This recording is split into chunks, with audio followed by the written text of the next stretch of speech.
देवराज news, जनतेचा आवाज जनतेसाठी। देवराज न्यूजला सबस्क्राईब करा आणि बेल आयकॉनवर क्लिक करा। नाशिक रोड परिसरात कथित गोमांस वाहतुकीच्या प्रकारावरून आज काही जागरूक नागरिकांनी तीव्र संताप व्यक्त करत रस्ता रोको आंदोलन केले।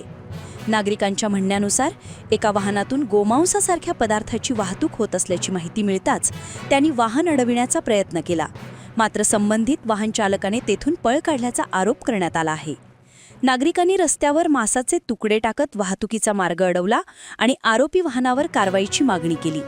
लोकांच्या म्हणण्यानुसार संबंधित वाहनाचा क्रमांक MH15 DS 7845 असा होता। घटनास्थळी पोलीस आणि प्रशासकीय यंत्रणा दाखल झाली। आयुक्तांनी नागरिकांशी संवाद साधत परिस्थिती नियंत्रणात आणली आणि रस्ता रोको मागे घेण्यात आला। पोलिसांनी सांगितले की या प्रकरणाची तपासणी सुरू असून संपूर्ण घटनेचे सत्यता पडताळून पाहण्यात येत आहे। घटनेमुळे परिसरात काही काळ वाहतूक विस्कळीत झाली होती। पुढील कारवाईबाबत पोलिसांकडून अद्याप अधिकृत विधान करण्यात आलेले नाही।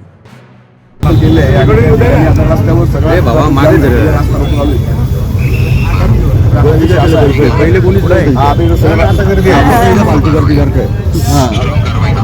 सर काय होतं की कारवाई आमच्याकडे दुर्लक्ष जास्त होती। जे काय आंदोलन करतात ना, जे काही पकडून देतात